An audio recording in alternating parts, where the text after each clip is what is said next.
कहीं घूमने के लिए जाओ, आप जाओ तो आपके साथ में कोई एक भक्त को, भगवान के भजन करने वाले को, भगवान की भक्ति को धारण करने वाले को, भगवत स्मरण करने वाले को साथ लेकर जाओ।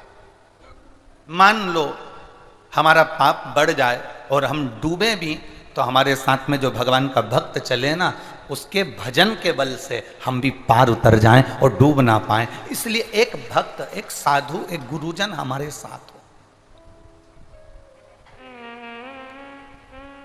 शरीर का काम है वो पाप करवाएगा, शरीर का काम है वो गलत दृष्टि देगा, शरीर का काम है वो गलत जगह पर ले जाएगा, शरीर का काम है वो गलत विचारों को देगा, शरीर का काम है वो गलत सोच भी प्रदान करेगा। पर आपका काम क्या है, आपका कार्य क्या है? भगवत भजन की ओर तल्लीन रहना। आपका कार्य क्या है? भगवत स्मरण की ओर तल्लीन रहना।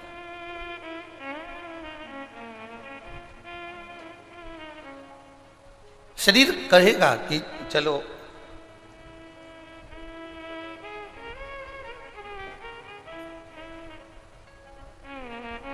थोड़ा मदिरा दुकान तक हो जाए, शरीर कहेगा चलो थोड़ा मांसाहार की दुकान तक हो जाए, शरीर कहेगा थोड़ा होटल तक हो जाए, शरीर कहेगा कहीं वैश्यावृत्ति की ओर गलत और पर हम चल चलें। पर इस मन के जाने को आप थोड़ा सा सत्संग के माध्यम से, भजन के माध्यम से, पूजन के माध्यम से रोक सकते हो। ऐसा नहीं है कि हमारा शरीर कहे और हम उस हिसाब से चल देंगे। महाराज,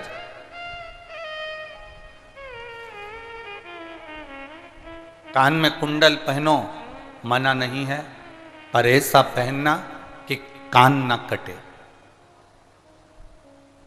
कान में कुंडल पहनो मना नहीं, पर ऐसा पहनना कि कान ना कटे। नाक में नथनी पहनना, नाक में लौंग पहनना, पर ऐसी पहनना कि नाक, जम के बोलो जरा, ना कटे। मना नहीं।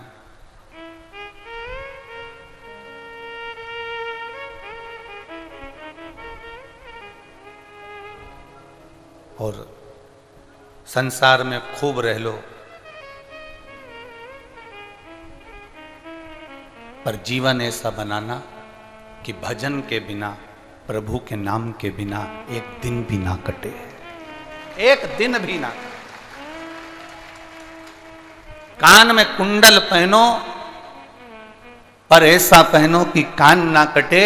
नाक में नथनी पहनो, लौंग पहनो, पर ऐसी पहनो कि नाक ना कटे। और संसार में खूब अच्छे से रह, पर अपने जीवन को ऐसा बनाना कि भगवान के भजन बिना, भगवान के पूजन के बिना, एक लोटा जल के बिना हमारा जीवन ना कटे। जब तक मैं मंदिर ना जाऊं तब तक मेरा मन ना लगे, जब तक मैं भगवत भजन ना करूं, जब तक मैं भगवत स्मरण ना करूं, तब तक मेरा चित्त ना लगे, तब तक मेरा मन बेचैन रहे जाने को भगवान की भक्ति की ओर, भगवान के भजन की ओर। आज बालोद नगर के, इस बालोद जिले के अंतर्गत बालोद में जो कथा हो रही है, पूरे बालोद में ऐसी कोई रोड नहीं है जो खाली हो। प्रत्येक रोड में लाखों से लाखों भक्त भरे पड़े हुए हैं, प्रत्येक रोड पर। शहर की स्थिति तो हमको नहीं कर सकते, क्योंकि हम शहर के बाहर रह रहे हैं। अंदर जाने की हमको परमिशन भी नहीं, क्योंकि इतनी भीड़ में कहाँ जा पावे। पर शहर की स्थिति हम नहीं कर सकते, और हम आते भी बाहर जंगलों में से आते, जंगलों में से चले जाते, तो हमको तो अंदाजा नहीं लग पाता। पर आज जंगल की स्थिति यह है कि वहाँ चारों तरफ लोग पेड़ों की छांव में, गाड़ियों पर, नहर के किनारे, तालाब के किनारे, जहाँ जिसको जगह मिल रही है, छतरियों में, पन्नियों में, दुकानों में, रोडों पर, वृक्ष के नीचे, गाड़ियों के नीचे, जहाँ जिसको जगह मिल रही है वो वहाँ बैठा है। शायद हमारे जीवन की ये पहली ऐसी कथा होगी जिसमें 7 से 8 पंडाल लगे, उसके बाद भी भक्त रोड पर है। या हमारे जीवन की शायद पहली ऐसी कथा होगी जिसमें 3 पंडाल तो यहीं लगे हैं, 2 पंडाल सामने लगे हैं, फिर साइड में लगे हैं, ऐसे 5-7 पंडाल बड़े बड़े लगाए गए। उसके बाद भी भक्त शंकर के जो उपासक हैं, शिव के जो भक्त हैं, वो भगवान की कथा को सुनने के लिए रोडों पर और ग्राउंडों में भरे पड़े हुए हैं महाराज। ये शिव तत्व की प्राप्ति का साधन है, ये शिव भक्ति का साधन।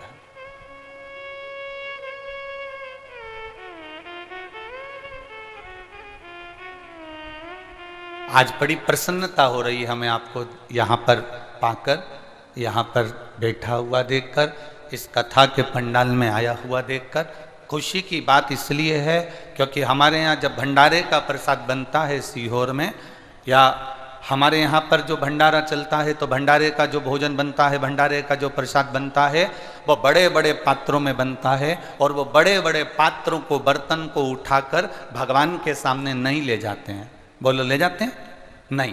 हमारे यहाँ क्या करते हैं, एक थाली में, कटोरी में जो भंडारे में भोजन बना होता है उसको थाली में लगाते हैं, भगवान को भोग लगाते हैं। वो थाली का जो प्रसाद है वो ले जाकर सारे बड़े बड़े जो बर्तन, पूड़ी, सब्जी, भजिया, पकोड़ा, नुक्ती, सेव जो बना होता है बहुत सारा, उसमें थोड़ा थोड़ा वो मिला देते हैं। मिलाते इसलिए हैं क्योंकि जो भगवान ने भोग लगाया, प्रसाद जो हो गया, वो हम उसमें डालेंगे तो वो भी जम के, बोलो जरा, प्रसाद हो जाए। तुम्हारे यहां भी ऐसा होता है क्या? अरे बोलो तो रे बालोद वालो, होता है ऐसा कि इतने बड़े बड़े भगोने, बड़े बड़े बर्तन भंडारे के भगवान के सामने नहीं ले जाते क्योंकि वो भंडार गृह में रहते हैं। बस एक थाली में भोजन लगा कर ले जाते हैं, भगवान को भोग लगाते हैं, वही फिर उन प्रसाद में, उन भोजन में मिला देते हैं, तो सारा की सारा जितना भोजन है वो प्रसाद बन जाता है। बस ये देखकर प्रसन्नता हो रही है कि आप भी वो भोजन की थाली हो जो यहाँ आई हो, और भोजन भोग लगने के बाद, भगवान की कथा सुनने के बाद, शिव महापुराण को सुनने के बाद जब आप भी अपने गांव में जाओगे तो मुझे विश्वास से पूरे गांव को प्रसाद बना दोगे। जाते से ही पूरा गांव स्वच्छ हो जाएगा। आपके थोड़ा सा भोग लगता है और वो बड़े बड़े बर्तन में थोड़ा थोड़ा डाल दो तो प्रसाद हो जाता है। उसी तरह तुम जिस जिस गांव से आए हो, जिस जिस कॉलोनी से आए हो, जिस जिस सोसाइटी से आए हो, जिस जिस जगह से आए हो,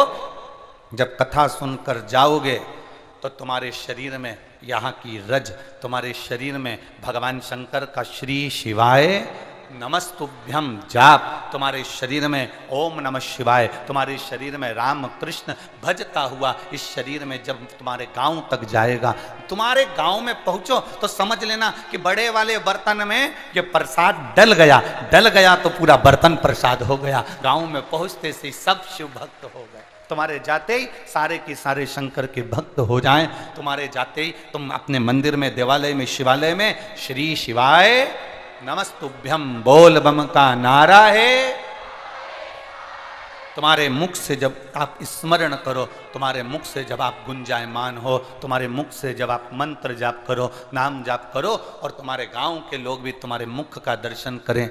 विद्येश्वर संहिता शिव महापुराण में लिखा है, श्री शिवाय नमस्तुभ्यम बोलने वाला केवल मुख का दर्शन करा जाए तो हजारों अश्वमेध यज्ञ का फल प्राप्त हो जाता है। ये शिव महापुराण की विद्येश्वर संहिता कह रही है। ये शिव महापुराण की विद्येश्वर संहिता वर्णन कर रही है।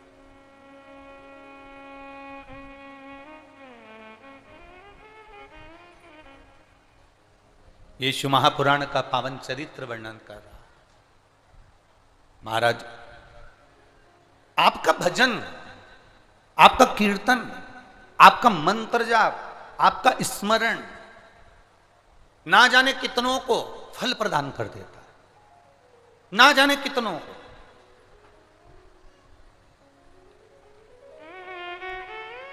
शंभु, देखो आप लोगों को अगर आता है ना तो अपने वॉल्यूम को, अपनी आवाज को थोड़ा तेज कर कर बोला करो, जिससे पास वाले के कान में भी चला जाए तो वो भी गुनगुना ले थोड़ा सा। शंभु शरणे मांगू घड़ी दुख काट, दया करी ने दर्शन शंभो शरण पड़े मांगो घड़ी दुख आपको दया करी ने दर्शन। एक थोड़ा सा प्रसाद भगवान के बड़े बड़े बर्तन में डाला जाए तो वो पूरा प्रसाद हो जाता है। एक व्यक्ति भी अगर शिव महापुराण की कथा सुनकर अपने गांव में जाता है तो पूरा गांव शिवमय हो जाता है, शंकर का धाम बन जाता है, शिव तत्व को प्राप्त करने वाला बन जाता है। साधुवाद है यहाँ की कलेक्टर महोदय, एसपी महोदय, एसडीएम, एसएसपी, डीएसपी, टीआई और संपूर्ण पुलिस प्रशासन, संपूर्ण मेडिकल, संपूर्ण नगरपालिका, संपूर्ण प्रशासन को जिन्होंने इस कथा में आज अपार जनता को, हम कहेंगे लगभग 18 लाख से ऊपर भक्त यहां पहुंच चुके हैं। अपार जन समुदाय, कोई अंदाजा नहीं सरकार का भी कि कितने लोग पहुंचे, कितने।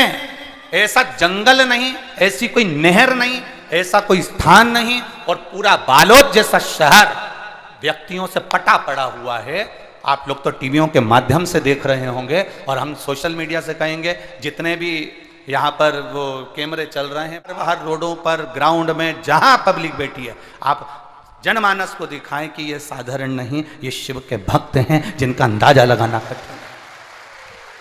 बालोद जैसा जिला जिसका शहर इतना बड़ा है, उस शहर के अंदर दुकानों में दरियां बिछा बिछा के, और बालोद नगर वासियों मैं आपको दंडवत प्रणाम करता हूं जो अपने दुकान के बाहर दरियां बिछा दी, पन्नियां बिछा दी लोगों को बैठने के लिए। धन्यवाद बालोद नगर, आपको साधुता है, बहुत बहुत साधुवाद है, बहुत बहुत साधुवाद। यहां प्रशासन पूर्ण तरह से मुस्तैद होकर संभाल रहा है, यहाँ की मेडिकल टीम पूरी मुस्तैद होकर संभाल रही है। उसके लिए पूरी प्रशासन के लिए एक बार जोरदार ताली बजाएं। साधु था, बहुत बहुत साधु, धन्य है। एक एक सिपाही, एक एक कर्मचारी कहीं ना कहीं अपने नियम को निभा रहा। इतनी पब्लिक को एक साथ झेलना, एक साथ संभालना बड़ा कठिन है। ऐसा आप मुख्यमंत्री आए तो उसकी भीड़ संभाल सकते हो, आप प्रधानमंत्री आए तो उसकी भीड़ संभाल सकते हो, आप राष्ट्रपति आए तो उसकी भीड़ संभाल सकते हो, पर आप महादेव आए तो उसकी भीड़ नहीं संभाल सकते। शिव की भीड़ संभालना, शंकर के गणों को संभालना, शंकर के भक्तों को संभालना कठिन,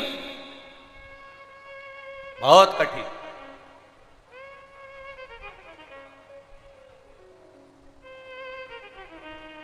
और बिना निमंत्रण के ये जितने बैठे हैं, एक के पास भी ना तो पीला चावल गया, ना पत्रिका गई, ना पंपलेट गया, ना बैनर गया। बस उन्होंने सुन लिया कि बालोद में कथा है और अपने को श्रवण करना, पहुंचना है, बस भाव से पहुंच गए। ना पत्रिका, ना निमंत्रण, ना कुछ, ना तुम्हारे आने के लिए बस लगवाई गई, ना गाड़ियां लगवाई गई, ना कोई तुमको लेकर आने के लिए कुछ लगाया गया। ये तो आपके दिल में जो महादेव बैठा हुआ है, तुम्हारे हृदय में जो मेरा बाबा बैठा हुआ है, तुम्हारे चित्त में जो मेरा शंभु विराजमान है, वो शंभु तुमको यहाँ तक लेकर आ गया और वही तुमको कथा सुनाकर तुम्हारे दरवाजे, तुम्हारे घर तक भेज गए। कोई शंभु भाग्यशाली हो, इसलिए तुम्हें सावन के महीने की विराम की ओर कथा चल रही है। कितने किस्मत वाले हो कि कल सोमवार भी है, प्रदोष भी है और सावन का और शिवरात्रि, शंकर भगवान की पावन कथा का तत्व भी। ये कितना किस्मत, क्या भाग्य। थोड़ा सा प्रसाद बड़े बड़े पत्रों में डाला, पात्र पूरा प्रसाद बन गया।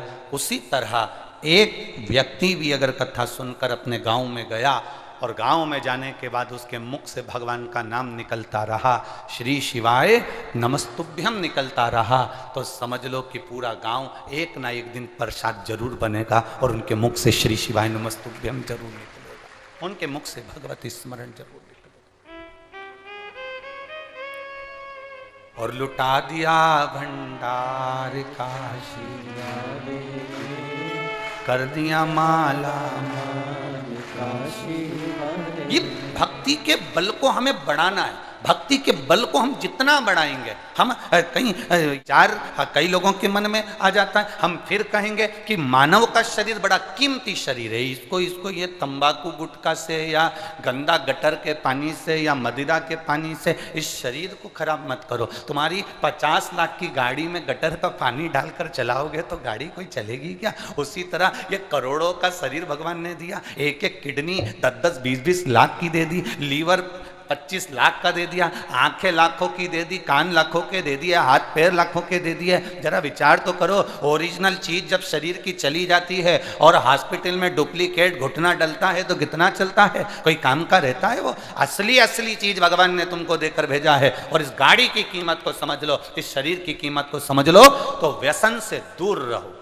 जितना व्यसन से दूर रहोगे उतना तुम्हारी जिंदगी सार्थक हो जाएगी। जितना तुम व्यसन से दूर रहोगे उतना तुम्हारा जीवन धन्य हो जाएगा, उतना जीवन धन्य है।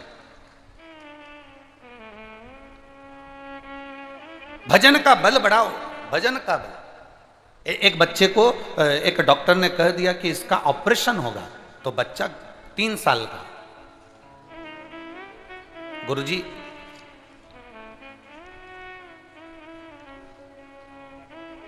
मेरा नाम ईशा साहू है, मैं ग्राम खपरी हीरू, सही है, खपरी हीरू गुंडर देही बालोद छत्तीसगढ़ की निवासी हूँ। सही बोला है हमने? हाँ ठीक है, सही बोला हो तो तुम समझ लेना, ठीक है, बाकी के तो सब जाने दो।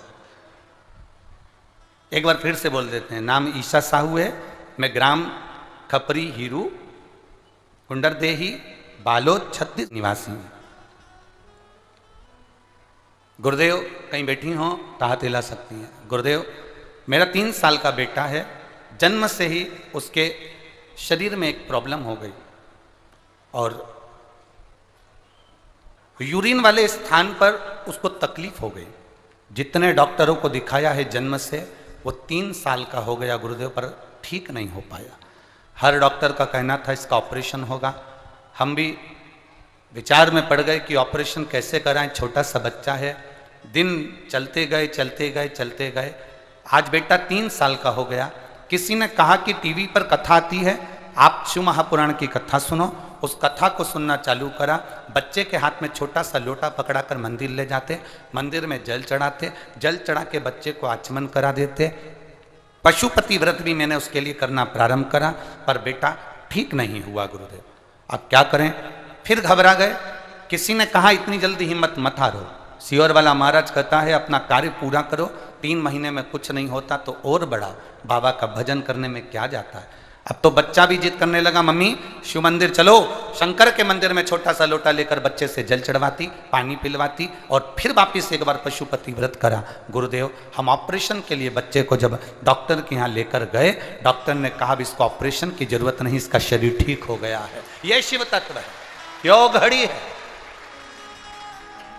खाली न जाता कोई दर से तुम्हारे, खाली न जाता कोई दर से तुम्हारे, मैं भी खड़ी हूँ नन्ही बाहें पसारे, अपने हृदय से लगा लो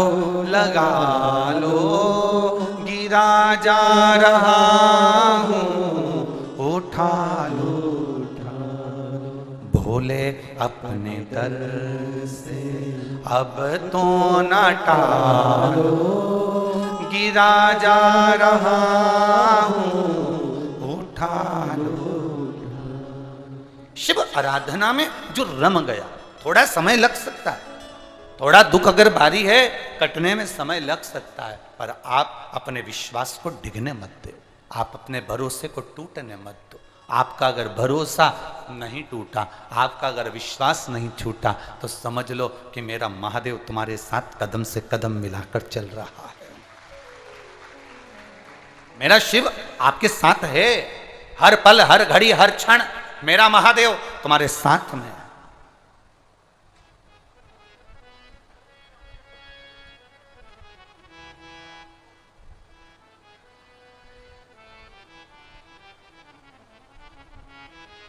आज एकादशी है, अरे बोलो तो जम के, हाँ। व्रत है, हाँ, ठीक है।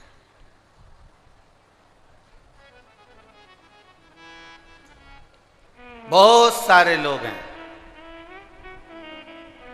कई लोगों को हमारी बात बुरी भी लगे, कोई भरोसा नहीं, और लग जाए तो लग जाए। आग लगे बस्ती में, लग जाए तो लग जाए। कई लोग हैं गूगल पे सर्च कर रहे हैं, कई लोग हैं यूट्यूब पे सर्च कर रहे हैं, कई लोग हैं फेसबुक पे सर्च कर रहे हैं आज कौन सी एकादशी है, और एकादशी के साथ में आज क्या खाऊं, इस एकादशी में क्या खाया जाता है। कई लोग सर्च कर रहे हैं। प्रदोष का व्रत है, प्रदोष के व्रत में आज मान लो मंगलवार का प्रदोष है, मान लो सोमवार का प्रदोष है, मान लो गुरुवार का प्रदोष है, तो प्रदोष में मैं क्या खाऊं, आज के व्रत में क्या खाया जाए। लोग नेट पर सर्च करते हैं, लोग गूगल पर सर्च करते हैं, किताबों में ढूंढते हैं, पोथी पुराणों में ढूंढते हैं क्या खाया जाए। हम क्या खाएं जिससे भगवान हमारे व्रत को स्वीकार करे और हमारे व्रत को स्वीकार करे और हमें दर्शन दे। हम क्या खाएं। हमारा तो केवल इतना सा निवेदन है, किसी भोले व्यक्ति का, किसी गरीब व्यक्ति का धन मत खाओ, प्लाट मत खाओ, उसका पैसा मत खाओ। अगर तुमने उसका प्लाट नहीं खाया, उसका पैसा नहीं खाया, उस गरीब व्यक्ति का, उस भोले व्यक्ति को तुमने धोखा देकर कुछ अगर खा लिया तो समझ लो कि भगवान तुम्हें माफ नहीं करेगा। तुम कुछ खाओ चाहे मत खाओ, पर किसी सीधे, किसी भोले और किसी गरीब व्यक्ति का हक मत खाओ, तुम्हें व्रत का फल मिल जाए, तुम्हें व्रत का फल प्राप्त हो जाएगा। हम क्या खाएं कि हमें व्रत का फल मिल जाए। हम दिन भर भूखे रहें, व्रत कर भी लें और किसी गरीब व्यक्ति का हम धन खा जाएं, किसी को हम अपशब्द कह दें, ताने दे दें, गाली दे दें, आड़ा टेढ़ा कह दें, और किसी का पड़ा हुआ जरा सा मोबाइल उठाकर खा गए, किसी का थोड़ा सा सामान उठाकर रख लिया। ये इससे कभी परमात्मा प्रसन्न हुआ है क्या? बोलो री जी छत्तीसगढ़ वालियों, दिल से बोलो जरा, भगवान प्रसन्न हो जाएगा क्या? नहीं। तुम दिन भर के भूखे हो और तुम क्रोध कर रहे हो, तुम दिन भर के भूखे हो और चिड़चिड़ कर रहे हो, तुम दिन भर के भूखे हो और तुम गलत काम कर रहे हो, और सोचो कि भगवान आज मेरा व्रत है, भगवान मुझ पे प्रसन्न हो जाए। भगवान कहते हैं मैं ऐसे प्रसन्न नहीं होता। प्रसन्नता के लिए तुम क्या खा रहे हो मुझे उससे मतलब नहीं। भगवान तुम्हारे ये नहीं देखेगा कि तुमने व्रत में क्या खाया था, क्या नहीं खाया था। भगवान तो ये देखेगा कि जिस दिन तेरा व्रत था तूने किसी गरीब का दिल तो नहीं दुखाया था। बस परमात्मा ये देखेगा। भगवान केवल इतना देखेगा कि तुमने, भगवान ये नहीं देखेगा कि सावन महीने में जो एकादशी पड़ी थी उसमें इसने क्या खाया था, हिसाब लगाओ क्या क्या खाया था। तो तुम्हारा हिसाब थोड़ी ना लगाया जाएगा कि साबूदाने की खिचड़ी खाई थी, कि बगर खाया था, कि पूड़ी खाई थी, कि वेपर्स खाया था, कि तुमने ये खाया कि खीर बना के खाई। भगवान ये हिसाब नहीं देखेगा। भगवान ये देखेगा कि इसकी एकादशी का व्रत था, इसका प्रदोष का व्रत था, इसका सोमवार का व्रत था, इसका शिवरात्रि का व्रत था, इसका सोमवार की अष्टमी का व्रत था, इसने किसी का दिल दुखाया था कि नहीं दुखाया जा, ये भगवान देखेगा। तुम्हारे खाने को नहीं देखता, भगवान तुम्हारे उस व्यवहार को देखता है कि व्रत वाले दिन तुमने भजन कितना किया, व्रत वाले दिन किसी गरीब का दिल तो नहीं दुखाया, व्रत वाले तुमने किसी के हृदय को चोट तो नहीं पहुंचाई, व्रत वाले दिन तुमने किसी को अपशब्द तो नहीं कहा, व्रत वाले दिन तुमने कोई आड़ा टेढ़ा कार्य तो नहीं करा। इसलिए परमात्मा के व्रत के साथ में एक नियम भारी रखो। आज अगर मेरा व्रत है, मैं अगर कुछ छोड़ भी रही हूं, कुछ खा भी रही हूं, तो ये विचार करना कि मैं किसी के दिल को ना दुखाऊं, मैं किसी के हृदय को चोट ना पहुंचाऊं, मैं किसी के चित्त को कोई चोट ना दूं। मरने के बाद कितने लोगों को भोजन कराया ये मायना नहीं रखता। मरने के बाद तुम कितने लोगों को भोजन कराए ये मायना नहीं रखता। मायना ये रखता है कि तुम जिंदा जी कितने लोगों को भोजन कराए, वो जरूरी है। तुम्हारे गांव में शिव महापुराण की कथा हुई, बालोद में शिव महापुराण की कथा हुई, सावन का महीना 5 दिन की शिव पुराण की कथा मिली। 5 दिन की शिव महापुराण की कथा मिली। तुम्हें धन्यवाद देना चाहिए। ये जितने भी यजमान परिवार हैं, इन सभी यजमानों को हम तो देखो इस व्यासपीठ से केवल ये कामना कर सकते हैं, हम ये जानते हैं 5 यजमान, 10 यजमान, 20 यजमान, 25 यजमान, 30 यजमान, 35 यजमान, 40 यजमान, 50 यजमान, जितने भी यजमान हैं हमारी जिह्वा पर उनका भले नाम ना आए, पर इतना याद रखना कि तुम वो यजमान हो जिसको शंकर भगवान ने पसंद कर रखा है, उसको पसंद करो। वो महादेव ने तुमको पसंद कर रखा है। कोई सोने की रकम ऐसी होती है जो किसी को दिखाई नहीं देती, कोई सोने की रकम ऐसी होती है जो किसी को दिखाई नहीं जाती। उसमें ये यजमान जितने भी बने हुए हैं, आप वो हीरा हो, वो सोना हो, भगवान को धन्यवाद देना कि ये 5 दिन की कथा के हमें यजमान पद मिले। हम अगर थोड़ा बहुत देकर भी अगर कहीं यजमान पद प्राप्त करे तो ये उसकी उदारता होगी, कुछ तो उसने कृपा करी होगी जो हमारी जिंदगी संवार दी होगी। नाम मूल नहीं है, बैनर मूल नहीं है, शब्द मूल नहीं है, मूल है आपका किया गया समर्पण, मूल है आपका किया गया भजन।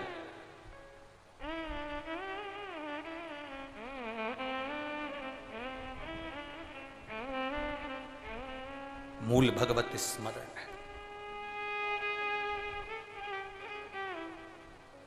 व्यवस्थाएं बहुत बड़ी होती है साहब, ये टेंट, ये पंडाल, इतने लोगों का भोजन व्यवस्था, रुकने वालों की, इतना जरा विचार करिएगा।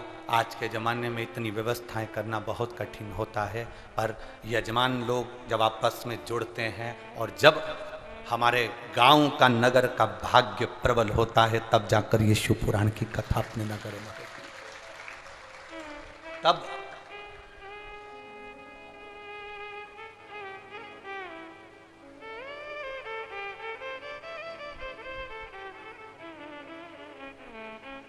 भक्ति के बल को बढ़ाना है, अपने विश्वास को दृढ़ बनाना है।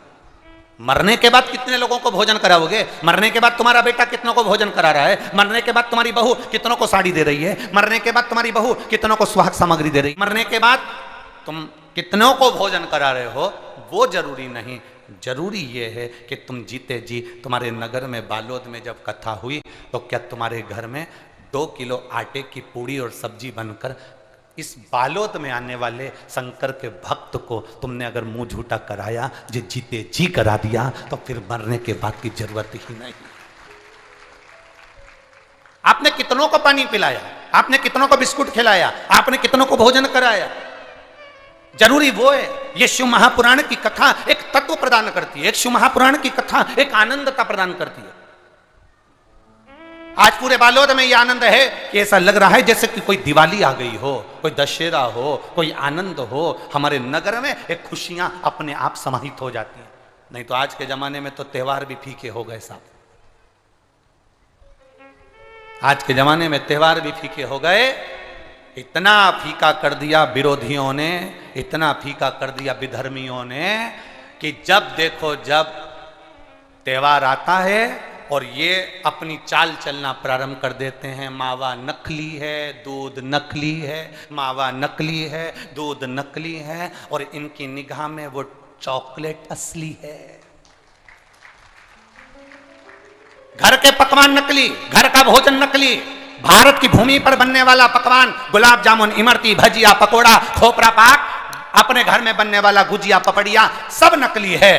बस बाजार जाओ, रक्षाबंधन का त्योहार है, एक टॉफी भाई बहन को, बहन भाई को दे दे, और इसको त्योहार कहते हो। त्योहार वो होता है जो घर की माँ घर में बनाए और बच्चों को खिलाए, उसको त्योहार कहते हैं। फीका कर दिया त्योहारों को। जो भी त्योहार आते हैं या तो 2 हो जाएंगे, 3 हो जाएंगे, या फिर इतने छोटे हो जाएंगे कि उसमें आप विचार करते रहोगे कि मैं कल मनाऊं कि परसों मनाऊं। बस इसी विचार में पड़ते रहेंगे। और हमारा सनातन धर्म का जो हमारा एक आनंद है, हमारे जीवन का जो सुख है, त्यौहार का जो उत्साह है, त्यौहार का जन्माष्टमी आती थी पहले, लोग ऐसी जन्माष्टमी मनाते थे। रामनवमी आती थी पहले, रामनवमी मनाते थे। रक्षाबंधन आता था पहले, रक्षाबंधन खुशियों से मनाते थे। जब होली आती थी, होली खुशियों से मनाते थे। दिवाली आती थी, दिवाली खुशियों से मनाते थे। संक्रांति आती थी, संक्रांति खुशियों से मनाते थे। जितने त्योहार आते थे एक आता था और उसमें उत्साह, उमंगता, आनंदता होती थी। आज के जमाने में इतना इतना बांट दिया, इतना इतना बांट दिया कि त्योहार को भी दो चार कर दिए, तो लोग विचार में पड़े रहते हैं। अब करें तो करें क्या, अब विचार करें तो करें क्या। टॉफियों को इतना जरूरी बता दिया कि घर में मेरी माताओं के हाथ की बनी हुई गुलाब जामुन, खोपरा पाक, गुजिया और पपड़िया कोने में पड़ा रहता है, और वो टॉफी एक मूल हो जाती है, एक चॉकलेट मूल हो जाती है। और हम समझ नहीं पा रहे विधर्मियों को, हम सोच नहीं पा रहे कि हमारे सनातन धर्म पर कुठार प्रहार है ये, हमारे सनातन धर्म को नष्ट करने का प्रहार है ये। त्योहारों पर कौन सा एक, किसी ने बता दिया कौन से शास्त्र, कौन से वेद और कौन से पुराण में लिखा है कि त्योहार पर बहन भाई को तिलक लगाए तो टॉफी खिलाए, चॉकलेट दे। यह हमारा सभ्यता, हमारी संस्कृति और हमारा संस्कार नहीं है। यहां तो यह नियम है, बहन भाई को जब राखी बांधे तो बांधने पर उसने अपनी माँ से जो मिठाई बनाई हो वो थाली में रखी हो, और बहन भाई को और भाई बहन को खिलाए, तो माता पिता का आशीर्वाद उसके शरीर में पहुंच जाए, उसके जीवन में पहुंच जाए। हम किन ओर जा रहे हैं? और हम चिल्ला चिल्ला कर कह रहे हैं धर्म की अधर्म का, प्राणियों में विश्व का हो गया। सीधी बात। हम जा कहां रहे हैं? हम किस पथ की ओर, हम किस मार्ग की ओर जा रहे हैं? भ्रम में पड़ गया, विचारों में पड़ गया, हम भ्रमित हो रहे हैं, भ्रमित। एक ने कह दिया, सियोर वाला महाराज कहता है शंकर जी पे चढ़ा हुआ जल पीना चाहिए, सियोर वाले महाराज कहते हैं बेलपत्री चढ़ी हुई खाना चाहिए। फिर कहीं कहा गया जिसको सियोर वाले महाराज का विरोध करना था उसने कह दिया ना जल पियो ना बेलपत्री खाओ, नहीं तो तुम्हारा जीवन ऐसा हो जाएगा। ये विरोध शास्त्र का नहीं है, ये सियोर वाले महाराज का है कि इन्होंने अगर बोला है तो उसका विरोध करना, इन्होंने बोला दुर्वा चढ़ाओ उसका विरोध करना, इन्होंने बोला चावल चढ़ाओ इसका विरोध करना। और दुनिया के लोग उनके झाले में पड़ जाते हैं। हमारा नियम निवेदन है, ना तुम सीहोर वालों की मानो ना तुम किसी की मानो। गीता प्रेस गोरखपुर की शिव पुराण बाजार से लेकर आओ, उसको दिल से धीरे धीरे पढ़ो, उसमें सब मिल जाएगा तुमको जो सीहोर वाला अपनी व्यासपीठ से बोलता है। स्कंद पुराण लाओ, नर्मदा पुराण लाओ, लिंग पुराण लाओ, देवी भागवत लाओ, ब्रह्म विवर्त पुराण लाओ, सारी पुराणों को घर में लाकर रखिए और एक एक पुराण का धीरे धीरे अध्ययन करो कि सियोर वाला महाराज कहीं अलग जगह से तो नहीं बात रहा। एक एक पुराण का अध्ययन करो कि फेसबुक, यूट्यूब और मोबाइल पर ज्ञान नहीं मिलता कि आप थोड़ी देर खोल के बैठकर आपने ज्ञान ले लिया, ये तो हमने पढ़ा था शास्त्र में। ऐसा शास्त्र को पढ़िए, वेद को पढ़िए, अपने पुराणों को पढ़िए, उसका अध्ययन करिए कि बेलपत्री का चरित्र कहां वर्णन करा, एक बेलपत्र दान का जो वर्णन हमारे शास्त्रों में किया गया, एक वृक्ष लगाने का फल हमारे शास्त्रों में कहा गया, एक भूखे व्यक्ति को भोजन कराने का फल हमारे शास्त्रों में कहा गया, उसको पहचानिए। एक नवयुवक लड़का अपने पिता के सिंहासन पर बैठ गया तो उसने अपनी प्रजा से पूछा, कि सारे प्रजावासी आए और उनसे पूछा ये बताओ कि मेरे दादाजी के समय का राज्य अच्छा था कि मेरे पिताजी के समय का राज्य अच्छा था कि मेरे समय का राज्य अच्छा है। जितने लोग मेरे नगर के बुजुर्ग बड़े जो बैठे हैं, सभा में जितने बैठे हैं, सब बताओ मेरे पिता के समय का राज्य अच्छा था कि मेरे दादाजी के समय का राज्य अच्छा था कि मेरे समय का राज्य अच्छा है, ये बताइए। कोई बोलने को तैयार नहीं, क्योंकि राजा का लड़का है, अब तो राजघराने पर राजा के सिंहासन पर ये बैठा है। हम बोलेंगे कुछ आड़ा टेढ़ा निकल गया तो बुरा लग जाएगा, तो हम क्या बोलें, हम क्या कहें इसको?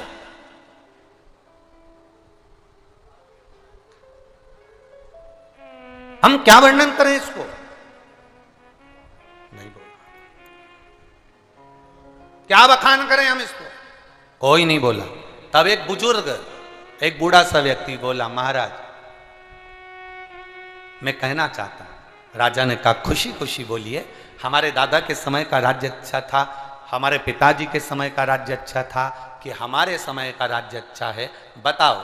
इतने में बूढ़ा व्यक्ति बोला, मैं ये तो नहीं बता सकता पर इतना जरूर बताता हूँ, जब हम बाल्यावस्था में थे, आपके दादाजी का जब राज्य चल रहा था, उस समय पर मेरे जीवन में घटना घटी। क्या घटना घटी? घटना ये घटी कि एक बार मैं लकड़ी काटने जंगल में गया, जंगल से लौट रहा था तो एक सुंदर अबला स्त्री रो रही थी। एक सुंदर अबला स्त्री एक जंगल में रो रही है। सुंदर अबला स्त्री जब जंगल में रो रही थी, तब मैं उस स्त्री के पास गया। मैंने कहा, क्या बात है, आप क्यों रो रही हो? कहा, मेरी विदाई कराकर मेरे ससुराल वाले मुझे लेकर जा रहे थे, डाकुओं ने आक्रमण कर दिया, परिवार के लोगों को ना जाने कहाँ फेंक दिया। मैं उनसे बचकर, क्योंकि मेरे शरीर पर कीमती जेवर हैं, इसलिए मैं उनसे छुपती हुई यहाँ आकर पेड़ के नीचे बैठ गई। क्या आप मुझे मेरे ससुराल पहुंचा दोगे? क्या आप मुझे मेरे ससुराल पहुंचा दोगे? क्यों नहीं, कौन सा गांव है तुम्हारा? मेरा वाला गांव है। इतने में उस व्यक्ति ने कहा कि मैंने देखा है तुम्हारा गांव, चलो तुम्हारे ससुर का नाम क्या है ये, चलो मैं तुम्हारे घर पहुंचा दूंगा, वो तो मैं पहचानता हूं, चलो।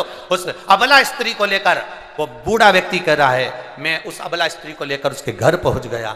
मैंने सारा चरित्र सुनाया। उसका ससुर इतना खुश हुआ। मेरी बहू के तन पर जेवर हीरे का था, पूरा शरीर कम से कम लाखों का था उसके तन पर जेवर, और तुम मेरी बहू को यहाँ तक लेकर आए हो। मैं तुम्हें ये 15,000 का इनाम देना चाहता हूँ, 15,000 सोने की मोहरें देना चाहता हूँ। और उस व्यक्ति ने कहा कि मैंने वो सोने की मोहरें नहीं ली, 15,000 नहीं लिया।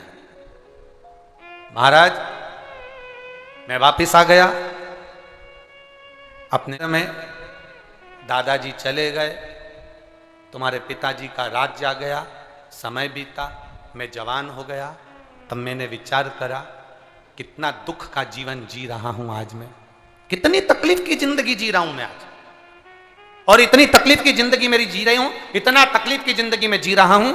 अरे उस समय मौका मिला था मेरे को, अबला स्त्री मिली थी, अबला स्त्री मिली थी, उसके शरीर का जेवर ले लेता और वह 15,000 सोने की मोहरें ले लेता, तो आज मैं खुश होकर जिंदगी जीता।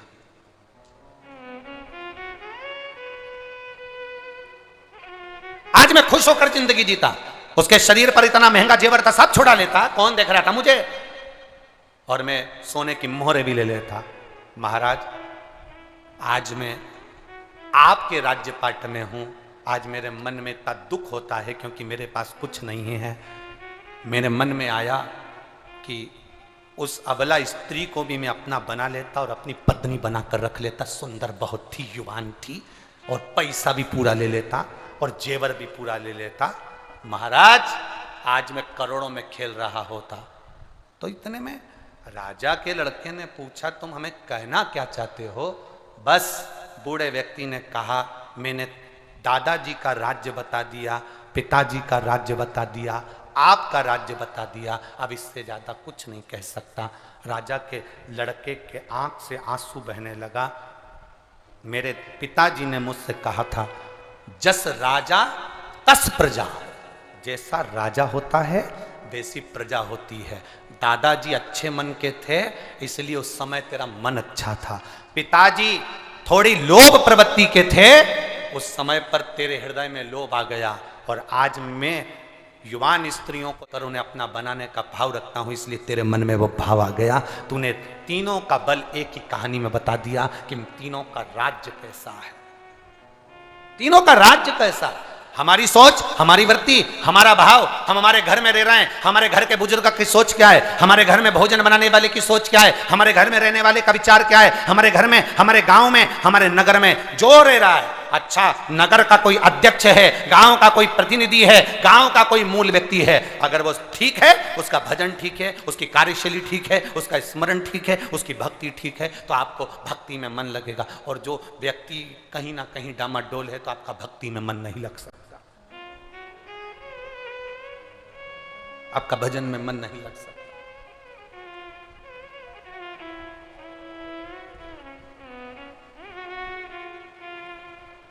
इसीलिए शिव महापुराण की कथा बारंबार कहती आई, शिव महापुराण की कथा बारंबार वर्णन करती आई।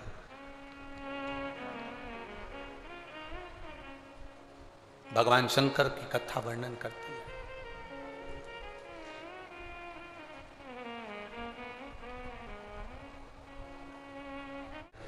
अपने विचारों को शुद्धता की ओर ले। मां पार्वती जी शिव जी को अपना बनाने के लिए पार्थिव शिवलिंगों का निर्माण करती है।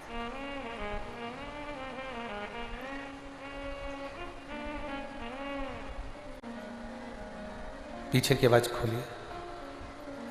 मां पार्वती जी शिव जी को अपना बनाने के लिए पार्थिव शिवलिंग का पूजन कर रहे हैं, पार्थिव शिवलिंग का निर्माण कर रहे हैं। और पार्थिव शिवलिंग का निर्माण करना, पार्थिव शिवलिंग का पूजन करना सरल विषय नहीं है।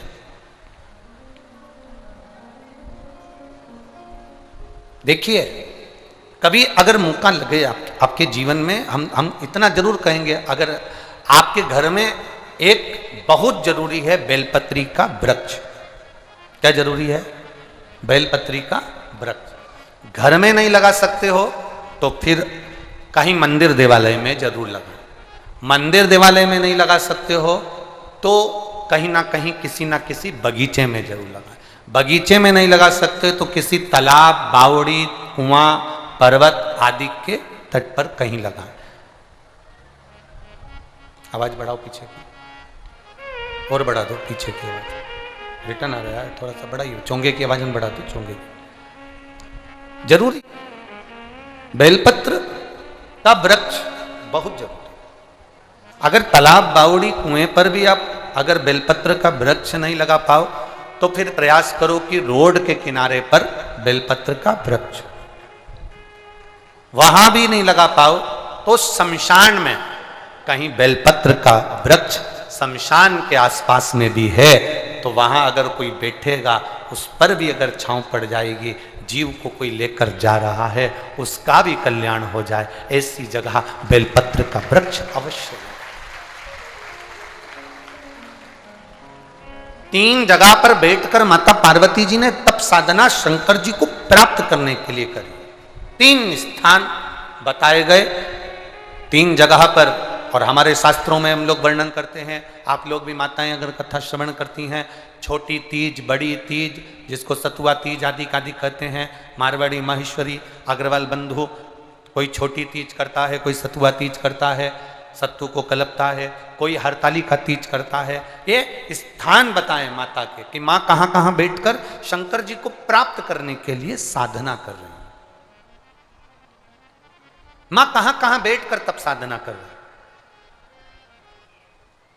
मां किसी किसी स्थान पर बैठकर शिव की आराधना कर रही। 3 स्थान बताए गए हैं माता पार्वती जी के तप साधना के। पहला, मां पार्वती मैया नदी सरोवर के तट पर बैठकर साधना कर रही हैं। दूसरा, मां बेलपत्री के वृक्ष के नीचे बैठकर तप साधना कर रही हैं। और तीसरा, मां एक गुफा के अंदर बैठकर तप साधना कर रही हैं, जिस तप साधना में वो शिव को प्राप्त करना चाहते, जिसमें बैठकर वो भगवान देवादित्य महादेव को प्राप्त करना चाहते। किस किस के घर के अंदर बेलपत्री का वृक्ष या पौधा है? जरा हाथ उठाइएगा। बहुत सारे हो रहे, रख लो रख लो रख लो, धर लो। हाँ, बहुत धन्यवाद आपको, प्रणाम आपको, नमन कि आपने बेलपत्री के वृक्ष को लगाया, बेलपत्री के पौधे को लगाया। आपको नमन करते हैं। हजारों अश्वमेध यज्ञ के बराबर फल मिल गया आपको, आपने एक बेलपत्री का पौधा लगाया। हम निवेदन करेंगे आपसे, कोई त्योहार आए, सावन का महीना आया, शिवरात्रि आई, सोमवार की अष्टमी आई, आपसे निवेदन है किसी भी वृक्ष से पत्ती लो या फूल लो, पर वृक्ष को चोट मत पहुंचाओ। ऐसा नहीं कि हम फूल तोड़ने के चक्कर में वृक्ष की टहनियों को तोड़ दें, या हम बेलपत्र तोड़ने के चक्कर में बेलपत्री की डालियों को तोड़ दें। यह श्रेष्ठता हमारे यहाँ शिव पुराण नहीं कहता। हमारे यहाँ पाप लगता है इन सब चीजों से। नहीं है आपके पास में बेलपत्र, शिव जी की चढ़ी हुई बेलपत्र उठा लो, धोकर अपनी थाली में रख लो और वही बेलपत्र बाबा को वापिस चढ़ा दो। मेरा ओघड़दानी आपके उस बेलपत्र को स्वीकार कर लेगा, उसको दिक्कत नहीं है।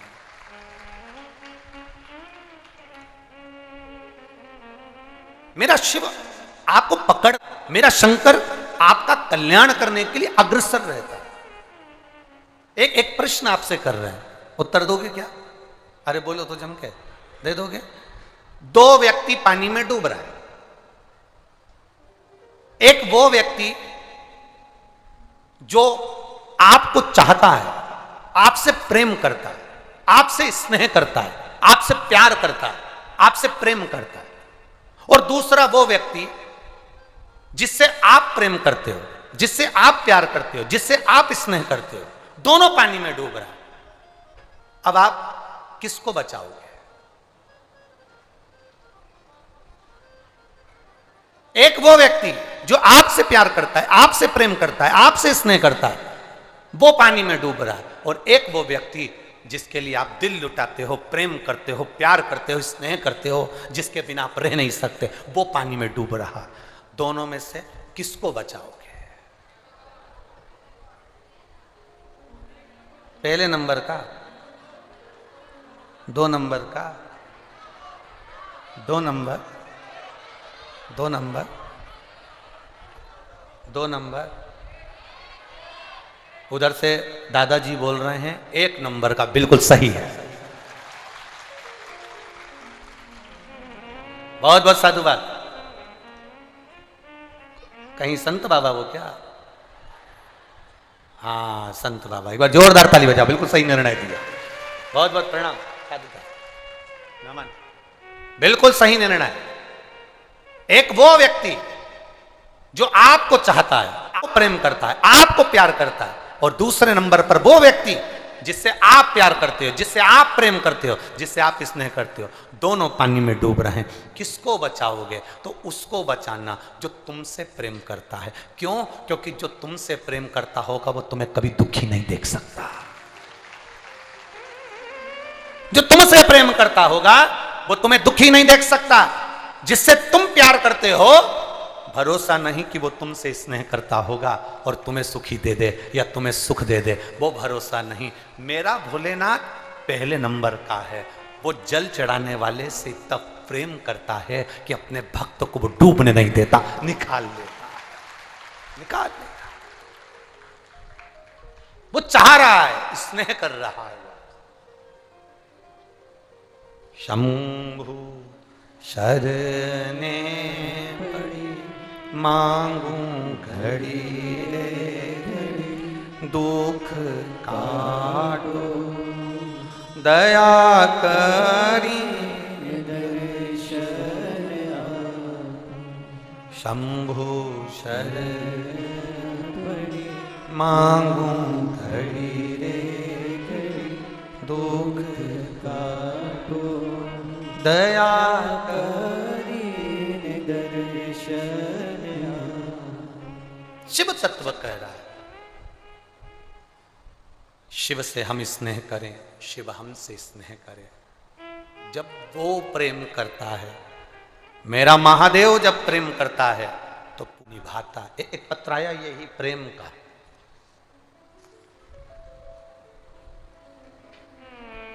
विद्या रानी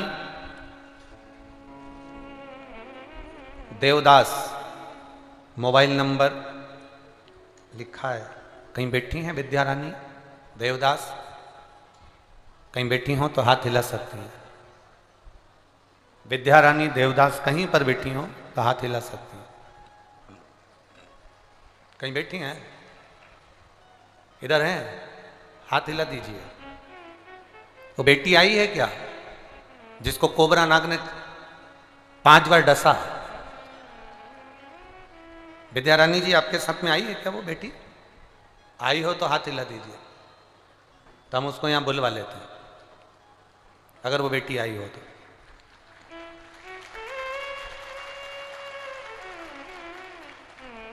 विद्या रानी देवदास, मोबाइल नंबर ये है गुरुजी। मैं बाबा देवादिदेव महादेव का क्या वर्णन करूं। मेरी बेटी को एक जहरीला सांप जिसका नाम था कोबरा, उसने 5 बार 5 जगह पर डस लिया। गुरुदेव हम क्या वर्णन करें। डॉक्टर के यहां लेकर गए तो डॉक्टर ने जवाब दे दिया बच नहीं सकती। तड़फन थी, तकलीफ बढ़ गई। करें तो करें क्या। डॉक्टर अपना काम करने में लग गए।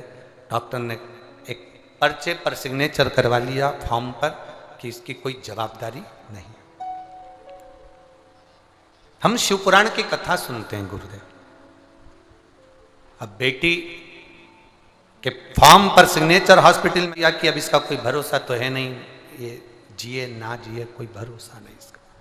पर बाबा, छोटा सा पर्चा है, बाबा हॉस्पिटल में पड़े, डॉक्टर ने कह दिया समय का कोई भरोसा नहीं। हमने भी नियम बना लिया, पास में शिव मंदिर था हॉस्पिटल के, वहीं पर गए। भोलेनाथ से कहा बाबा हम तेरे से इतना प्रेम करते हैं, क्या तू हमसे प्रेम नहीं करता? अगर तू प्रेम करता है ना बाबा तो मेरी बेटी को जीवन दान दे दे। वापिस उससे बचा। 20 दिन तक बेटी हॉस्पिटल में पड़ी रही, अधमरी सी थी। डॉक्टर भी जवाब नहीं दे रहे थे कि मर गई कि जिंदा। 20 दिन पूरे हो गए, हमने भी भोलेनाथ का दरवाजा नहीं छोड़ा। श्री शिवाय नमस्तुभ्यम बोलकर जल चढ़ाते, जल लाके बेटी के शरीर पे लगा देते। ना श्वास का ठिकाना ना शरीर का ठिकाना। लोग कहने लगे कि हॉस्पिटल में जबरदस्ती पटक के रखे हो, वो तो मर गई होगी। 28 दिन निकल गए गुरुदेव। उसका जहां पांव था, जहां पर सांप कोबरा ने डसा था, वहां से पीप निकलना, पस निकलना, खून निकलना चालू हो गया, पांव सड़ने लगा। हम भी बाबा से कह दिए हम तुझे प्रेम करते हैं, तू नहीं करता। बाबा की एक बेलपत्र लाकर उसके सिराने रख देते, जल देना प्रारंभ करा। 28 दिन के बाद बेटी को होश आ गया और बेटी आराम से ठीक हो गई। और डॉक्टर कह रहे हैं ऐसा कभी नहीं हुआ कि जिस जगह पर सांप ने काटा हो वहां से पीप निकले और रक्त निकले। ऐसा लग रहा है जैसे कोई ऐसा है जो इसके पीप को और रक्त के माध्यम से जहां जहां सांप ने काटा था वहां से ऐसा लग रहा है कि कोई पूरे जहर को खींचकर बाहर पटक रहा है। और बाबा की कृपा से मेरी बेटी ठीक हो गई। ये शिव तत्व योग घड़ी है। बेटी आई है क्या? ये पत्र जिसने लिखा विद्यारानी देवदास की बेटी अगर आई हो तो आ सकती है। हाथ हिला देना अगर कहीं हो तो आ सकती। शिव तत्व है औ घड़ी। आप ही हैं बेटा? यही बेटी है। आजा आजा, गोदी से लेकर उसको इधर कर दो, गोदी में से लेकर कर दो। ये नहीं है? अच्छा अच्छा, ठीक ठीक। शिव कृपा का एक भाव। एक पत्र और बड़ा सुंदर लिखा है, देखिए एक पत्र की ओर बड़ी बड़ी सुंदर बात लिखी। देखो, निधि शर्मा, चापा, जांजगीर, छत्तीसगढ़ से हूं। कहीं बैठी हो तो हाथ हिला सकती। निधि शर्मा, चापा, जांजगीर, छत्तीसगढ़ से हूं। कहीं बैठी हो तो हाथ हिला सकती। निधि शर्मा, गुरुदेव भोलेनाथ की महिमा का मैं क्या वर्णन करूं। मेरे भैया अकेले घर में कमाने वाले, हमारे पास में घर भी नहीं था। भोलेनाथ पर हम पूर्ण भरोसा करते हैं गुरुदेव। क्या कहें, बीएससी बीएड करने के बाद हमने शिक्षक पद के लिए बहुत अप्लाई करा, पर गुरुदेव कोई फर्क नहीं पड़ा। 3 बार परीक्षा दिलाई, कोई फर्क नहीं पड़ा। किसी ने कहा यहीं तिल्दा नेवरा में कथा चल रही है, सियोर वाला महाराज आया है, शिव पुराण चल रही है, एक दिन पंडाल में बैठकर जो बोला जाए बाबा सुनता है। हम भी ये आस लेकर तिल्दा नेवरा की कथा में आ गए। अपनी मम्मी और पूरे परिवार के साथ हमने कथा सुनी, बाबा से प्रार्थना करी। आप कहते हो भूमि की रज को मस्तक चढ़ाकर जाना, हमने वो भी करा।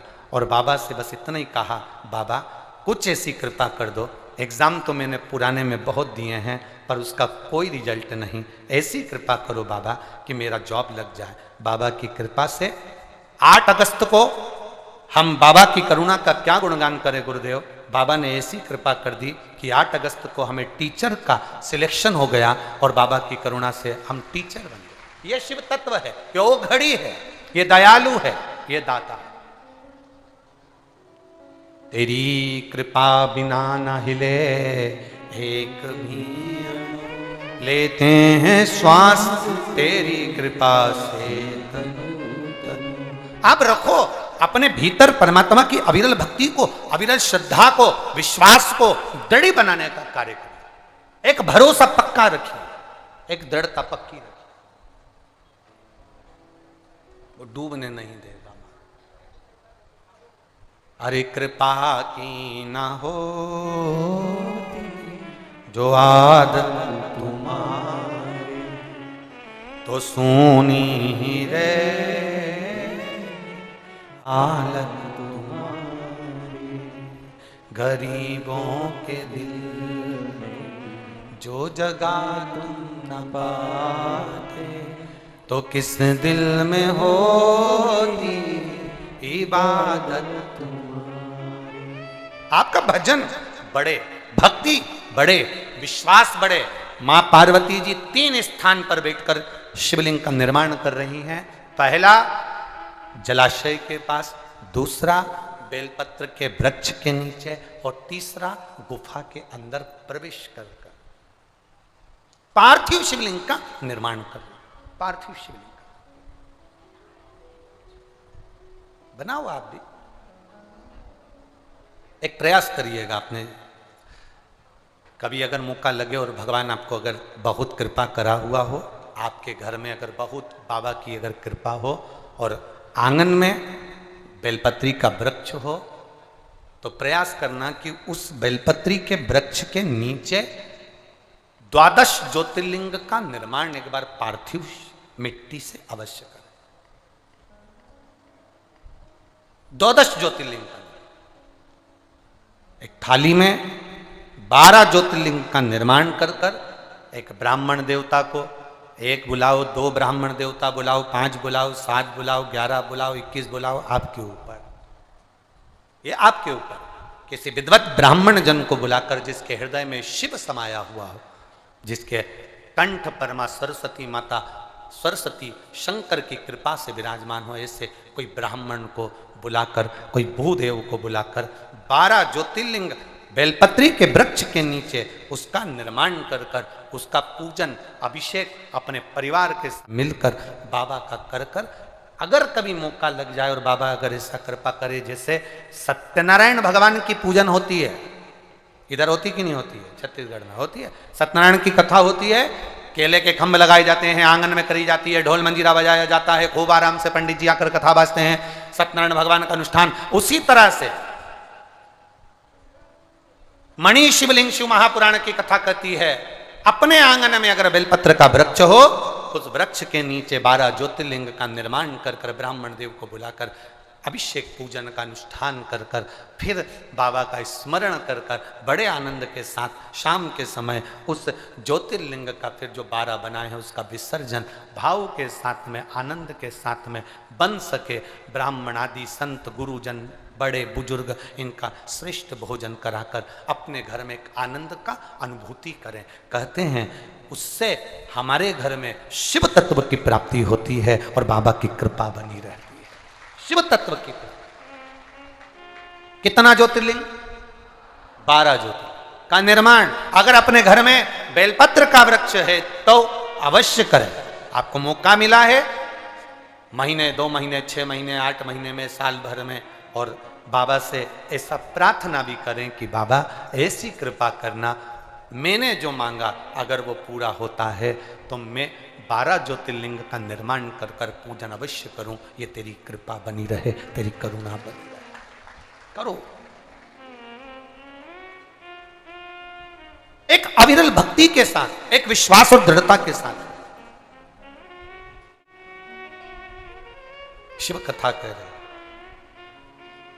अपने भीतर जब निर्मल भक्ति होगी, अपने भीतर जब विश्वास दृढ़ होगा, आनंद होगा,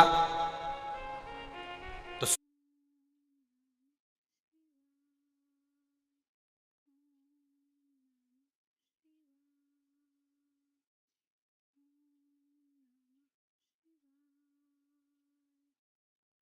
पुराण में से और लोग उसको करते हैं फॉलो, उसको सुनते हैं और घर में जाकर वो नियम भी धारण करते हैं और उनका कार्य भी पूरा हो जाता है। आखिर ऐसा क्यों होता है? तो हम उनसे ये कहना चाहेंगे, जिसने पत्र भेजा, जिसने मैसेज भेजा, उनसे कहना चाहेंगे, जब आप एक छोटा सा प्लाट खरीदते हो तो उसका बयाना देते हो, बोलो देते हो कि नहीं देते? बयाना देते हो तो उसकी लिखा पढ़ी एक ऐसा कागज रहता है, स्टाम्प,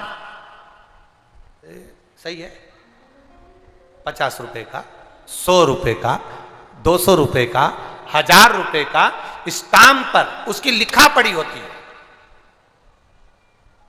क्यों होती है? तुमने प्लाट लिया, 10 लाख दिए, 5 लाख दिए, 2 लाख रुपए दिए, एक 100 रुपए के कागज पर, 50 रुपए के कागज पर तुमने लिखा पढ़ी करी। लिखा पढ़ी क्यों करी? उसका कारण केवल यह है कि मुझे खुद को चैन की नींद आ जाए कि मेरे पास लिखा पढ़ी है, मैंने जो पैसा दिया वो सही जगह दिया, मतलब कभी भी ये कागज मेरे काम आ सकता है। जिस कागज को लेकर मैं अदालत में जाकर खड़ा हो जाऊं तो मुझे मेरा प्लाट मिलेगा, मुझे मेरी जमीन मिलेगी, मैंने जो 2 लाख 5 लाख रुपए दिए हैं वो मुझे प्राप्त होंगे। बोलो सही है? अरे बोलो तो जम के।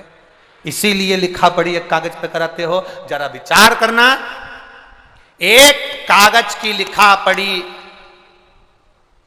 तुमने करवा ली तो तुम्हें टेंशन नहीं रहा, तुम्हें चिंता नहीं रही और तुम उस कागज के भरोसे हो गए। उसी तरह जो शिव पुराण की कथा में आता है, शंकर जी की लिखी हुई, व्यास जी की लिखी हुई इस बात पर तुम्हें भरोसा हो जाता है तो भगवान भी आकर उस भरोसे को पूरा कर कर जाए।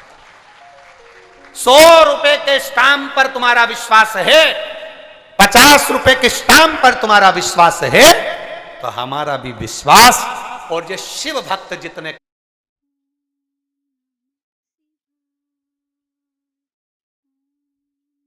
इनका भी विश्वास शंकर जी के प्रति है कि वो मरने नहीं देगा, वो तड़पने नहीं देगा। मौत तो आएगी पर वो कष्ट नहीं देगा। ये बेटी ने लिखा, उसकी माँ ने लिखा कि हमारी बेटी, छोटे से पत्र में उसने लिखा, अंतिम सांस पड़ी है, जूझ रही है मौत से, और वो बाबा है। अब सौंप दिया इस जीवन का सब भार तुम्हारे। एक पत्र और बड़ा सुंदर आया, देखिए। किरण सिन्हा, जिला बालोद, छत्तीसगढ़ की रहने वाली हूं। किरण सिन्हा, जिला बालोद, छत्तीसगढ़ की निवासी हूं गुरुदेव। मैं बाबा की कथा का क्या गुणगान करूं गुरुदेव। हम सब बालोदवासी भाग्यशाली हैं, अपने आप को हम भाग्यशाली महसूस कर रहे हैं गुरुदेव।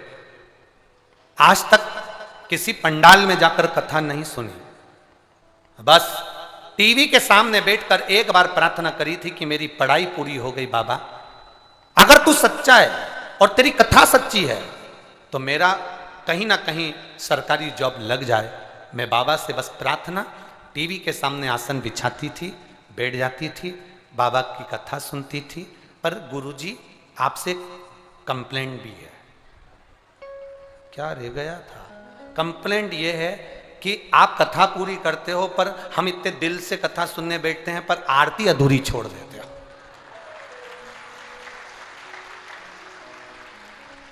ओ बेटी किरण सिन्हा, शत्रुघ्न सिन्हा की छोरी है का?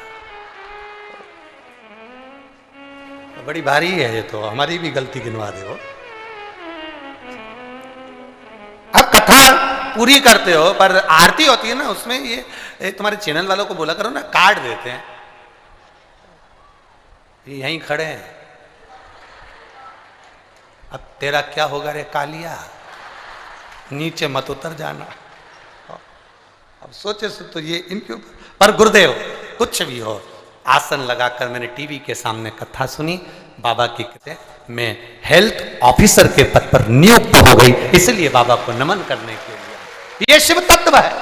ओ घड़ी, ये उसकी कृपा, ये उसकी दया है। और जी किरण सिन्हा, बालोद, छत्तीसगढ़ से हम पूरा प्रयास करेंगे कि आरती पूरी हो। हम भी पूरा प्रयास करेंगे। आप बोले हो हमारा प्रयास रहेगा कि आशीष को भी हम कहेंगे कि ऐसा करे सो तो कथा 5-1 मिनट पहले छोड़कर आरती पूरी दिखा दी जाए हो। तो प्रयास हम भी करेंगे, पर कथा चलते चलते कभी कभी स्मरण नहीं रह पाता तो समय इतना कम पड़ जाता। वो तो तुम्हारे चक्कर में और कथा को टीवी पर इतने लोग सुनते हैं ना, अधूरी कथा ना रह जाए इसलिए उसको उस समय तक विराम कर देते, नहीं तो कथा और लंबी भी चल जाए उसका कोई ठिकाना नहीं मारा। तो प्रयास पूरा करेंगे, प्रयास नहीं। बोल बम का नारा है, सारी समस्या का हल शिव तत्व को प्राप्त कर। पार्वती जी आप भी नियम बना लो, बाबा से प्रार्थना कर कर जाना, बाबा ऐसी कृपा करना, ऐसी दया करना कि खाली न जाता कोई दर से तुम्हारे, मैं भी खड़ा हूँ नंदी बाहें पसारे, अपने हृदय से लगा लो गिरा जा रहा हूँ उठा लो। बाबा से प्रार्थना करना। पार्वती जी ने बेलपत्री के वृक्ष के नीचे शिवलिंग का निर्माण करा, उसका पूजन किया। पार्वती जी इतने शिवलिंग का निर्माण करी, इतने शिवलिंग का निर्माण करी, धीरे धीरे माता थाली में एक पीठिका बनाती हैं, शिवलिंग बनाती हैं, उसकी पूजन करती हैं। उसके आसपास में कोई पीठिका नहीं बनाई, केवल शिवलिंग बना बनाकर रखती गई। हमारे यहाँ जब हम सहस्त्र शिवलिंग का निर्माण करते हैं, जब हम हजारों शिवलिंग का निर्माण करते हैं, जब हम लाखों शिवलिंग का निर्माण करते हैं, तो बीच में थाली में एक पीठिका बनती। पीठिका जो जलाधारी हम बनाते हैं वो एक बन गई, शिवलिंग बन गया।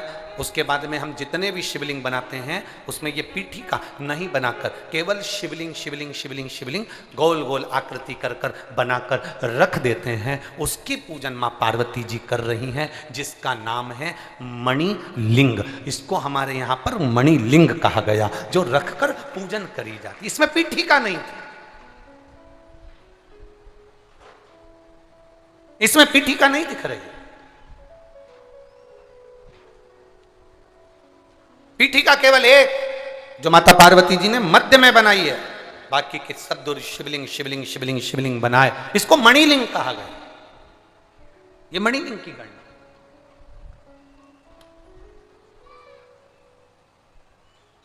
तभी प्रयास करिएगा आप अपने हिसाब से, अपने मन से, अपने भावों में प्रयास करिए।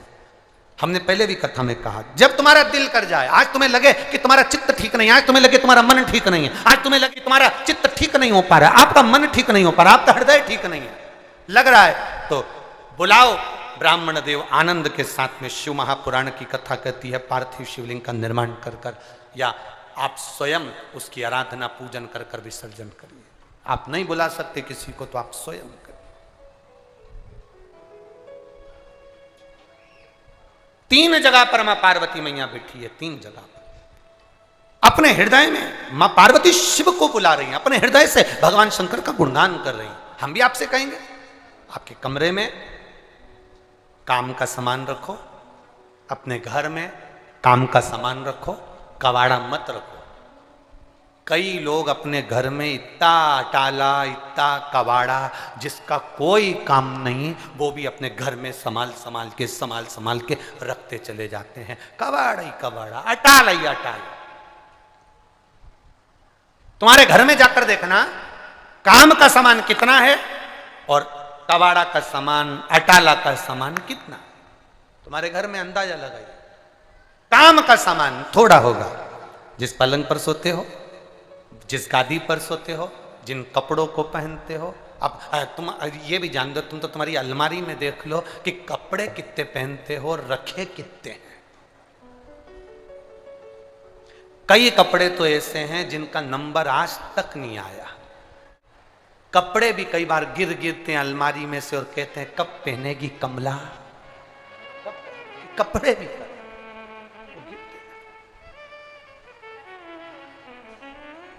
विचार करिएगा जरा। इतने कपड़े रखे, अलमारियां भरा रही हैं, उसके बाद भी हमारी आसक्ति समाप्त नहीं है, उसके बाद भी हमारी आसक्ति श्रेष्ठ नहीं।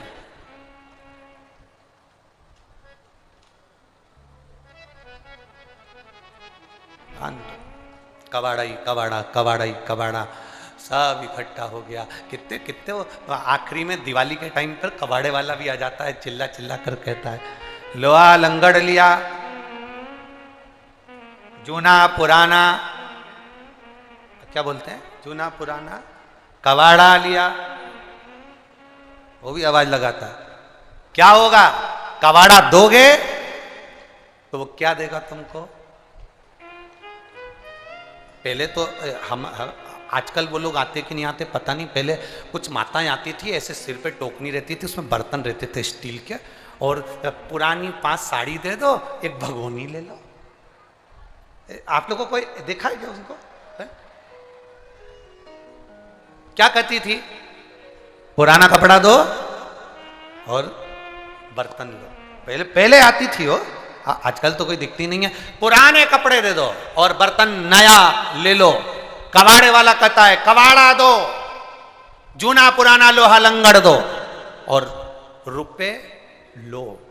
हम भी तो यही कह रहे हैं, काम, क्रोध, लोभ, वासना, तृष्णा, अहंकार, झूठ, प्रपंच सब दो और शिव नाम लो। हम भी तो यही कह रहे हैं।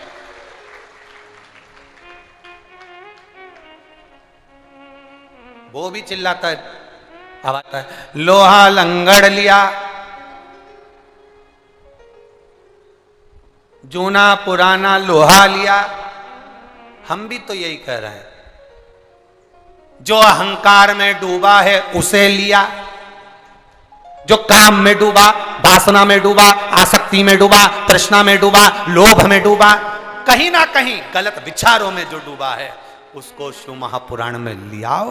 बस कबाड़ा यहां रख लेंगे और उसका हृदय नई भगोनी की तरह 5 पुरानी साड़ी देगा। 5 पुरानी साड़ी, 5 कर्म इंद्री, 5 ज्ञान इंद्री और 1 मन, ये 11 हैं। इसमें से 5 पुरानी साड़ी दे देगा और एक नया भगोना उसको मिल जाएगा। नई भगोनी जो शिव पुराण में आता है वो एकदम नया बनकर जाता है, जैसे आज ही उसका जन्म हुआ है। नई भगोनी की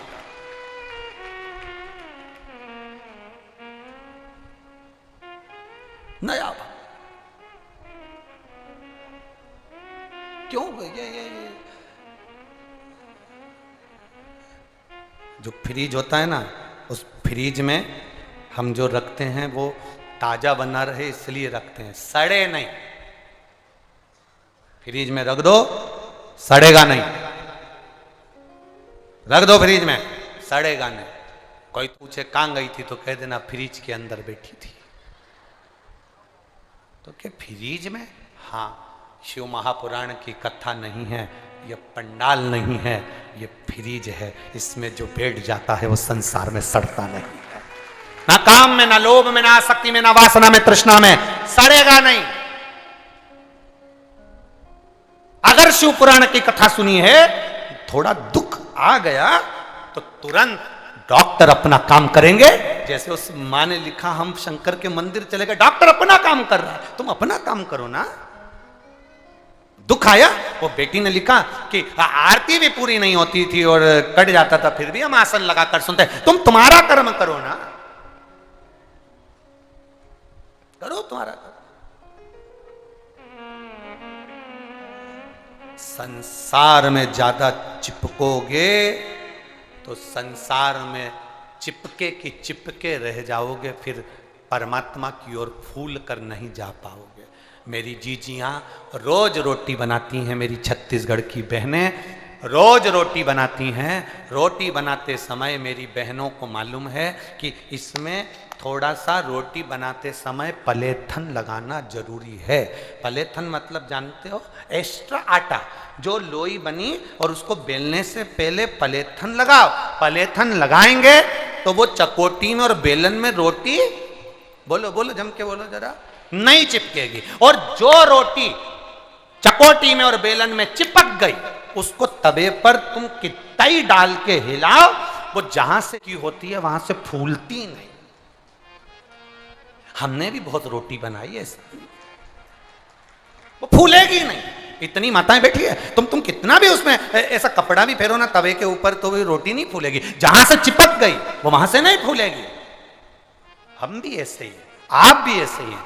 रोटी के आटे की लोई है ये पृथ्वी, जैसे वो चकला, जैसे वो चकोटी गोल होती है, वैसे ये पृथ्वी गोल है और संसार के बेलन से हम बेले जा रहे हैं। अगर हम इसमें चिपक गए तो फिर परमात्मा तक फूल कर नहीं पहुंच पाएंगे। इसलिए पलेथन लगाओ, पलेथन लगेगा, चिपकोगे नहीं। पलेथन क्या है? शिव महापुराण की कथा। कोई तुमसे पूछे कहां गए थे तो के पलेथन में बैठे थे। लग रहा है पलेथन और बिल रहे हैं, ये पलेथन लग रहा है। इस पलेथन में जब तक पड़े हो आप, जब तक शिव महापुराण की कथा सुन रहे हो, सत्संग में जा रहे हो, मंदिर देवालय एक लोटा जल चढ़ाने शिवालय जा रहे हो, पलेथन लग रहा है। पलेथन लगेगा तो तुम चिपकोगे नहीं। तुम्हें जो देखेगा ना वो भी कह देगा रोटी बहुत जोरदार है, क्या फूली क्या फूली। उसको ये नहीं मालूम कि पलेथन जोरदार था, इसलिए रोटी भी जोरदार बनकर फूल चुकी है। यही रोटी की अनंतता है, पलेथन।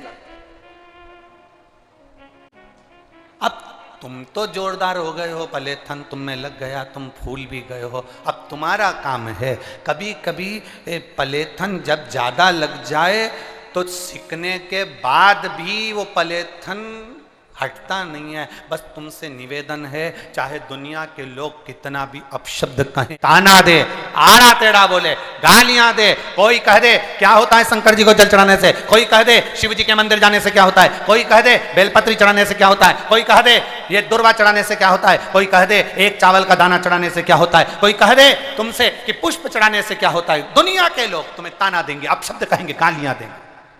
उस समय पर तुम कह देना हम आड़े टेढ़े नहीं हैं जो तुम्हारे कहने पर आ जाएं। हमने तो एक बार शिव पुराण अपने कानों में उतार ली, उसके बाद दुनिया चाहे कितना भी रंग चढ़ाए चढ़ता ही नहीं है। कोई कितना ही बोले हम उस पर अमल करते ही नहीं, स्मरण में भी नहीं आता। शिव तत्व अंदर समा गया फिर वो छूटता नहीं।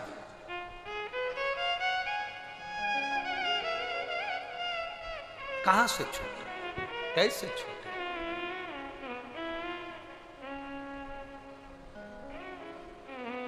कैसे छूट सकता?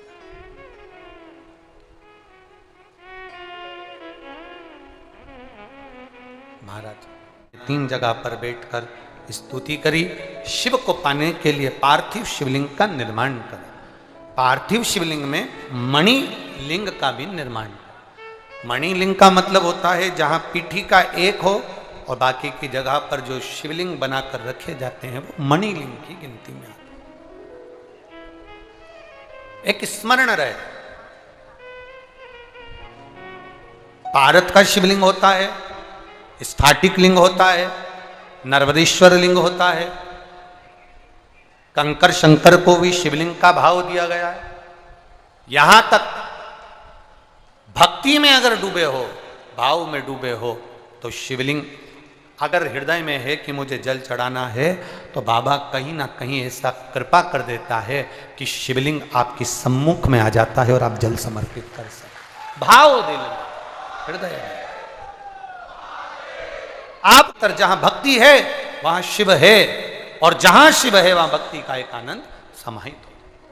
भगवान को ढोंग प्रपंच या दिखावे से मत रिझाओ। मेरे बाबा को दिल से, आप जहां बैठे हो जिस जगह पर रहो उसको हृदय से भजो, हृदय से।